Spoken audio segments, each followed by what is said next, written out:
Bonjour, dans cette vidéo, nous allons voir la suite.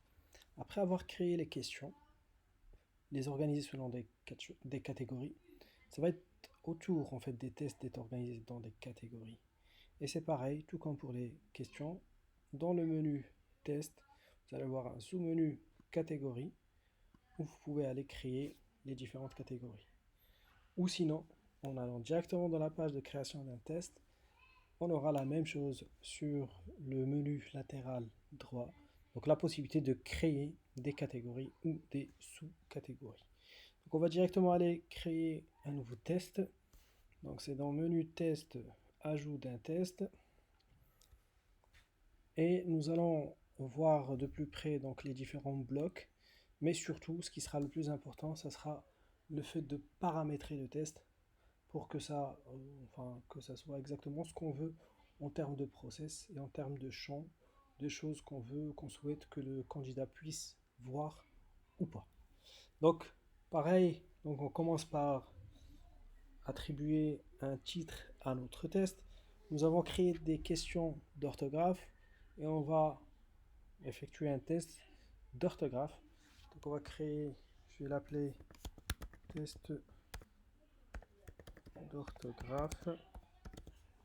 Ici, nous pouvons créer une sorte de présentation, un énoncé s'il y en a, ou juste des instructions de rappel. Bon, ça dépendra vraiment de l'énoncé du test et de la nature du test. Est-ce que c'est un test qui regroupe plusieurs catégories complètement différentes?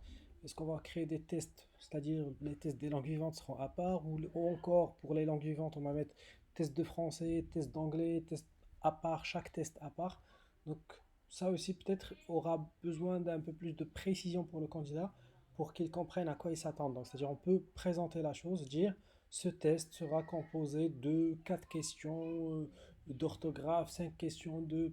Par exemple, je donne un exemple. Donc ça va dépendre vraiment de votre process à vous et de comment vous présentez habituellement les tests. Moi, ce que je vais faire, je vais mettre par exemple pour toutes les questions. Pour toutes les questions. Euh, veuillez choisir, veuillez sélectionner.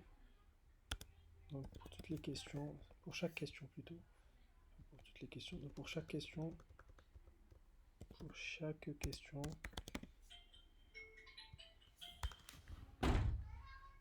sélectionner.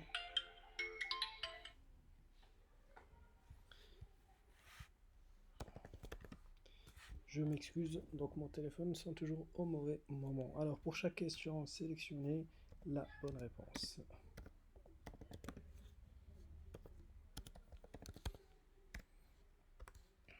Voilà. Donc pour chaque question, sélectionnez la bonne réponse, ça sera l'instruction. Alors sur le côté droit, on a toujours donc les catégories, on va choisir langue vivante et français. Si la catégorie ne figure pas, comme dans les questions, on va faire ajouter une nouvelle catégorie. Maintenant, on arrive dans les choses les plus importantes. Donc là, ça va être la configuration. Donc, à savoir le choix des questions. Est-ce qu'on souhaite faire que des questions fixes? Donc, on va choisir au préalable. Est-ce qu'on va peut-être plutôt mettre que des questions aléatoires sur la base d'une seule catégorie ou de plusieurs catégories? Ou est-ce qu'on va mélanger les deux? Donc, faire quelques questions fixes et d'autres questions aléatoires. Donc, dans ce test de démonstration, on va plutôt opter pour l'option 100% aléatoire. Donc, et dans ce module-là, pardon, ce paramètre-là, on aura la possibilité soit de choisir une seule catégorie, et depuis cette catégorie, on va fixer le nombre de questions à récupérer, ou sinon, on va prendre plusieurs catégories, et de chaque catégorie, on va fixer le nombre de questions à prendre et à insérer dans le test. Alors nous, on va prendre une seule catégorie, ce sera la catégorie orthographe. Dans cette catégorie, j'aurai le chiffre, donc le nombre total des questions que comprend cette catégorie. Et ça peut me donner un indice pour choisir un nombre inférieur pour que ça soit vraiment aléatoire et non pas que ça n'affiche tout le temps toutes les questions qu'il y a dans la catégorie. Donc là, je prends 4, comme ça on aura 4 questions sur 6 et qui seront affichées. Donc le tri, c'est toujours bon, cette erreur. Alors le tri, ça sera affiché avec un affichage mélangé, donc aléatoire, et non pas un tri personnalisé. Donc on ne va pas personnaliser le tri, il faut que ce soit aléatoire, même dans l'ordre d'affichage des questions. Pour le paramètre classement, on ne va pas s'en servir parce que ce n'est pas le but du process. Par contre, par la suite, donc arrivera le choix des utilisateurs. Donc soit on va assigner ça à un utilisateur, donc précis.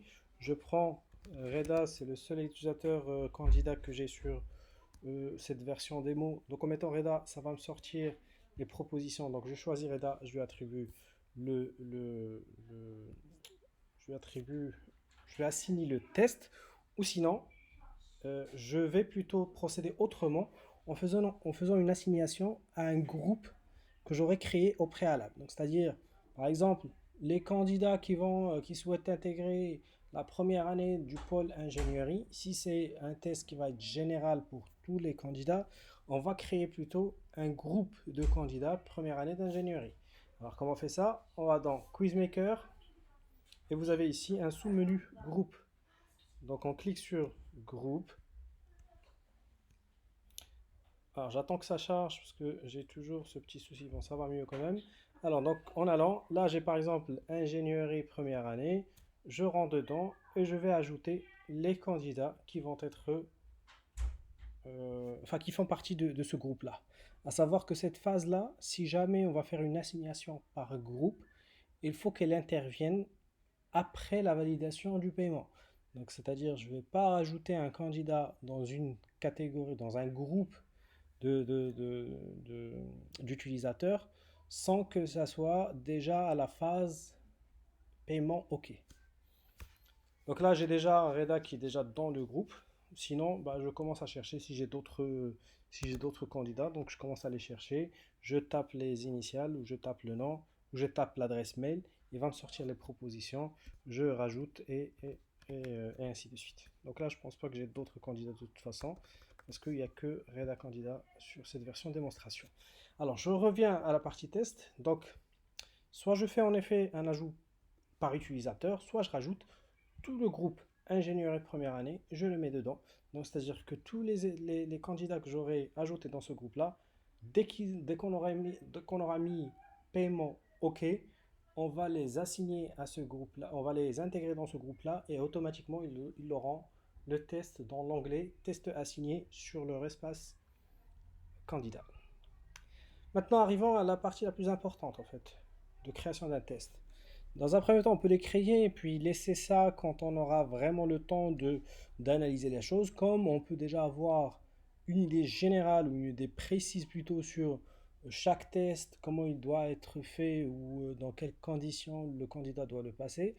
Et comme ça, on va mettre les paramètres qui vont correspondre à notre besoin. Donc, dans un premier temps, on précise. Alors, ce test, il est destiné à qui? Est-ce que ça va être pour des utilisateurs assignés, comme ce que je viens de montrer, donc que les utilisateurs que j'aurai assignés, ou est-ce qu'il va être attribué à un groupe? Et donc, on va prendre tous les groupes assignés, et à ce moment-là, c'est à tout le groupe que ça va apparaître dans l'onglet test assigné. Par la suite, donc je précise la durée. Donc, on va dire, là, on a un test de 4 questions. On va estimer que 5 minutes, même si 5 minutes c'est beaucoup, mais on va estimer que 5 minutes c'est bon. Alors, j'ai 4 questions, donc je vais choisir l'affichage. Est-ce que je voudrais une question par page? Donc ça fera 4 pages à défiler. Est-ce que je voudrais mettre les 4 questions dans une seule page? Donc comme ça, il n'aura pas à naviguer, il va passer toutes les questions sur la même page. Ou par exemple, j'afficherai 2 par 2. Donc j'aurai 2 pages et du coup, j'aurai 2 questions par page. Après, le nombre de tentatives. Donc en principe, ça va souvent être 1. Sauf s'il y a d'autres cas de figure, on peut laisser la chance à un candidat de passer le test plusieurs fois. Bon, moi je vais mettre 2 juste pour voir qu'on peut changer. Pour toute la partie qui va suivre, alors les réponses instantanées, on va pas le mettre, c'est pas le but. Donc la réponse instantanée, c'est-à-dire quand il répond, il aura directement le résultat et il va voir exactement est-ce que la réponse est bonne ou pas. On va pas afficher, est-ce qu'on va afficher à la fin donc les résultats? Non plus. Est-ce qu'on va afficher la liste de toutes les réponses à la fin? Non plus. Et est-ce qu'on va mélanger les questions? Oui, c'est le but, donc il faut que ça reste aléatoire. Est-ce qu'on a affiché un score? Non. Le score utilisateur? Non. Alors, les explications. Afficher l'explication, c'est ce que j'avais montré dans le deuxième bloc, dans l'ajout d'une question. Il y a un deuxième bloc explication. Donc soit on a un œil qui apparaît sur le côté gauche de la question, on va le revoir. Quand on clique dessus, on a des instructions ou des explications, peut-être des indices, ça va dépendre. Est-ce qu'on va l'afficher ou pas? C'est un choix. Donc c'est une option qui se présente à nous. Après, la partie pagination, on va garder, parce qu'il pourra bien passer entre deux pages. Retour en arrière, donc il peut naviguer entre les différentes pages afin de relire, rectifier, confirmer, peut-être passer parce qu'il n'a pas la réponse, il peut avancer et puis revenir plus tard pour finaliser, ou plutôt pour répondre ou pour laisser vide, ça va dépendre. Afficher le classement, c'est pas le but. Afficher la navigation, donc on a dit oui. Le titre de la question. Alors là, je reviens à quelque chose que j'avais expliqué par rapport aux questions. C'est qu'on peut choisir un système d'appellation qui est uniforme ou normalisé, c'est-à-dire on va mettre question 1 chimie, comme moi j'ai mis Q1-orthographe par exemple. Donc si c'est ça le type de question, plutôt le titre de question qu'on aurait, si on met afficher les questions, le titre de la question, en fait, en plus de l'énoncé, ce titre-là, il va s'afficher. Et ça va pas être joli, c'est pas le but. Mais après, dans d'autres cas, peut-être, on pourra, comme ce que j'ai fait pour l'exemple, quelle est la capitale de, parfois on peut faire ça. Mais pour moi, le plus judicieux, ça sera de mettre une appellation générale pour le titre et ne pas afficher les titres et plutôt mettre la question dans l'énoncé, dans le premier bloc.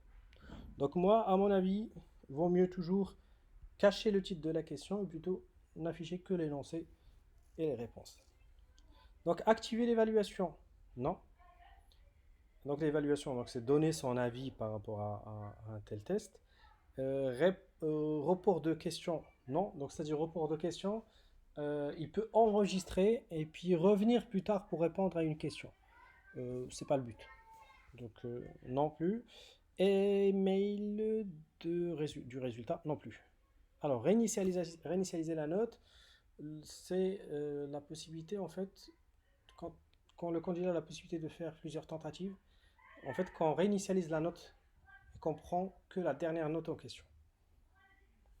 D'accord? Donc je récapitule, on va choisir pour qui est destiné ces tests.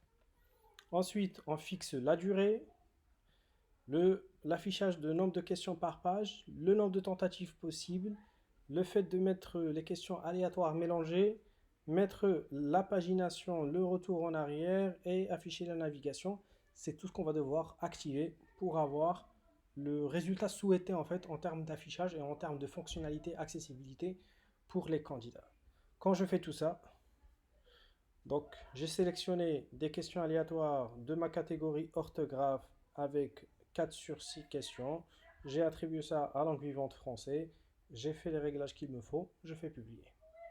Donc ce qui va se passer maintenant, c'est qu'en allant dans l'espace candidat de Reda candidat, on va retrouver en fait que dans son espace test assigné, il va avoir en effet donc le test d'orthographe. Apparemment, ça s'est actualisé. Donc je réactualise juste pour m'assurer que c'est bel et bien ça.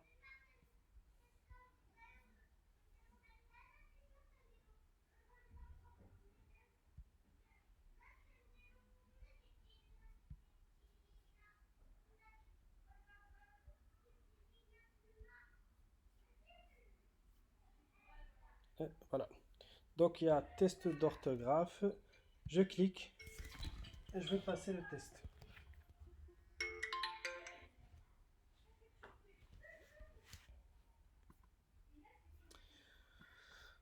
Donc voilà ce que j'avais mis comme énoncé pour chaque question, sélectionner la bonne réponse. Ça, c'est les instructions générales qu'on peut bien sûr personnaliser parce qu'ils seront toujours là par rapport à n'importe quel test.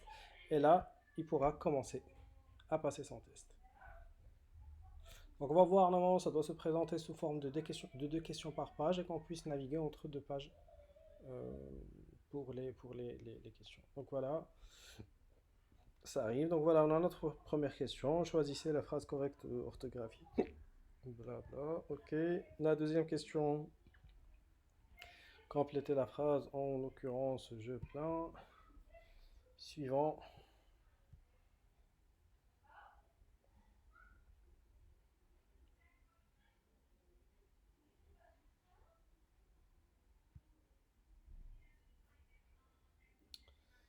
Internet ne me rend pas service. Donc suivant, choisissez la phrase correspondant aux coordonnées orthographiées. Donc ouais, là il y a une. Apparemment j'ai rajouté un champ que j'ai laissé vide.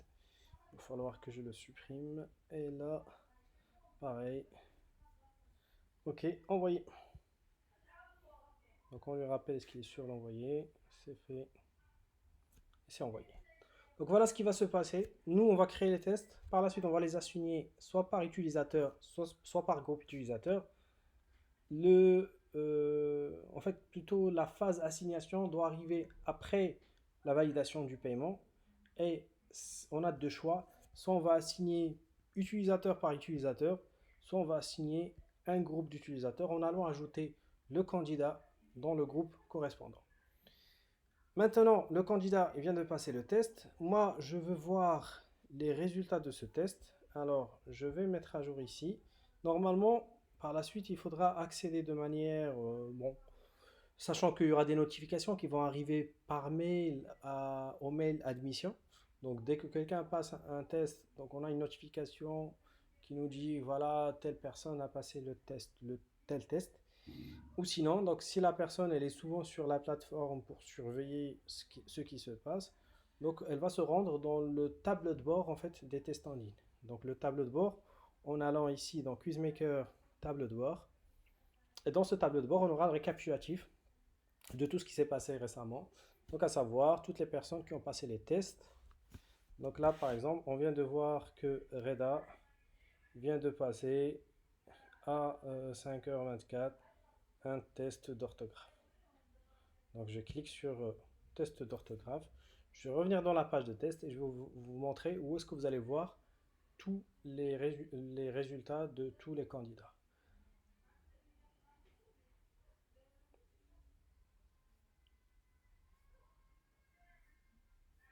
Donc je descends en bas et ici, donc j'ai donné de la réponse et là, ça va m'afficher le candidat, à quelle heure il a passé ça et le score qu'il a obtenu au total.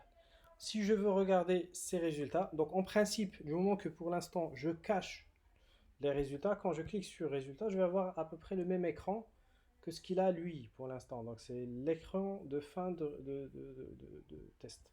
Moi je veux regarder les résultats. À ce moment-là, je vais revenir dans les paramètres et je vais aller demander l'affichage des résultats.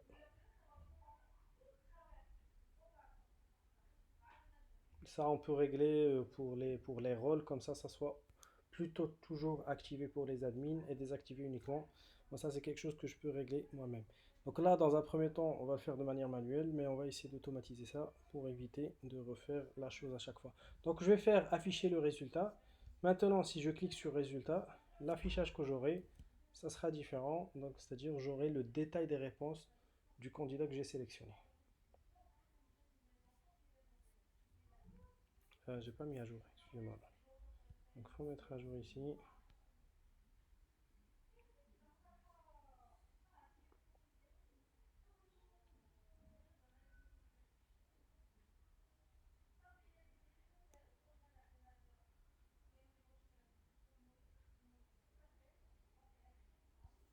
Et voilà, ça arrive.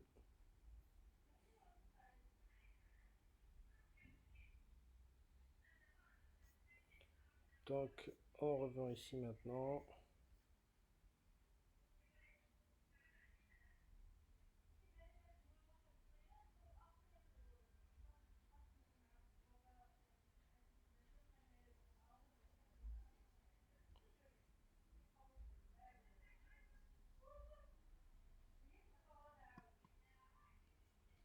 Et je clique sur résultat.